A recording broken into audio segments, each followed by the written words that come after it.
Oubliez tout ce que vous pensez savoir sur la fin de Waterloo. La défaite de Napoléon, la vraie, elle ne se joue pas dans les derniers instants. Non, le moment où tout bascule est presque invisible. C'est une décision, à première vue parfaitement logique, prise bien avant que le premier coup de feu ne soit tiré. Et pourtant, c'est cette décision qui va être fatale. On va se pencher sur cette question. L'idée, ce n'est pas de savoir comment la bataille a été perdue, mais plutôt à quel moment précis elle est devenue tout simplement ingagnable. Et si la réponse n'était pas une erreur sur le terrain, mais plutôt une simple erreur de calcul face au temps qui passe? On est le 18 juin 1815. Napoléon est de retour. Il a repris le contrôle de la France, mais cette fois-ci, c'est toute l'Europe qui est unie contre lui. L'objectif de ses ennemis est simple, l'arrêter pour de bon. Face à lui, il y a deux grosses armées. D'un côté, les Britanniques de Wellington, de l'autre, les Prussiens de Blücher.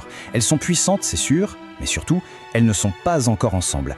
Et ça, pour un stratège comme Napoléon, ce n'est pas un détail, c'est carrément la clé pour gagner. Napoléon a construit toute sa réputation sur un principe de base, ne jamais affronter tout le monde en même temps. Son génie, c'est de transformer une situation compliquée, 1 contre 2, en 2 batailles beaucoup plus simples, 1 contre 1. Tout son plan repose sur la vitesse et sa capacité à isoler ses adversaires.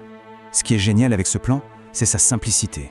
Première étape, on empêche les Anglais de recevoir de l'aide. Deuxième étape, on les bat le plus vite possible. Troisième étape, on se retourne et on s'occupe des Prussiens. Mais toute cette mécanique ne tient qu'à une seule chose, la rapidité.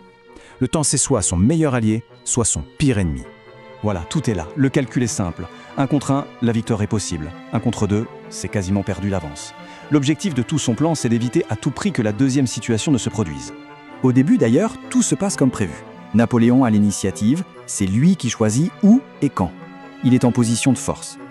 Mais un élément, un seul, qu'il ne peut absolument pas contrôler, va venir tout enrayer.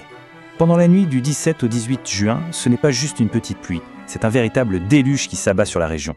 Le sol, qui était sec, se transforme en un gigantesque champ de boue. Les règles du jeu viennent de changer complètement. Et ça, c'est le cœur du problème tactique. L'arme favorite de Napoléon, son atout maître, c'est l'artillerie. Il compte sur ses canons pour marteler les lignes ennemies avant l'assaut. Sauf que, dans un sol détrempé, les boulets ne ricochent pas. Ils s'enfoncent dans la boue, et voilà. Son marteau de guerre est neutralisé par la météo. Alors face à ça, Napoléon prend une décision qui semble pleine de bon sens. Il va attendre. Attendre quelques heures que le soleil sèche un peu le terrain. Sur le papier, c'est un calcul tactique parfait. Attaquer avec son artillerie au maximum de sa puissance, ça augmente les chances de gagner. C'est tout à fait rationnel. Mais le piège, il est là. Cette décision, aussi logique soit-elle, a un coût invisible mais terrible, le temps qui file. En pensant améliorer sa situation tactique sur le terrain, il est en fait en train de détruire sa situation stratégique globale. Chaque heure a un prix. Parce que pendant que l'armée française attend que le sol sèche, une autre armée, elle, est en mouvement. Une menace silencieuse qui se rapproche. Cette frise, elle est très claire. Chaque minute que Napoléon passe à attendre est une minute que les Prussiens passent à marcher vers lui. Ils ne sont pas juste un problème en plus. Ils sont la conséquence directe de son retard. Le temps que Napoléon perd, son ennemi le gagne. Finalement, en fin de matinée, l'ordre d'attaquer est donné. La bataille de Waterloo peut commencer, avec plusieurs heures de retard sur le plan de départ. Et le plus fou dans tout ça, c'est que même avec ce retard, rien n'est joué. Le combat contre les Britanniques est d'une violence extrême. Les deux camps sont à la limite de la rupture. La bataille est équilibrée, personne ne sait qui va gagner. À ce moment-là, Napoléon peut encore l'emporter. L'équation est toujours celle qu'il voulait. 1 contre 1. C'est difficile, c'est sanglant, mais son plan tient toujours la route. La situation est tendue, mais elle est sous contrôle. Et puis, sur le flanc droit de l'armée française, des troupes apparaissent à l'horizon. Ce sont les Prussiens. À cet instant précis, la bataille de Waterloo est perdue. L'équation stratégique vient de basculer pour de bon.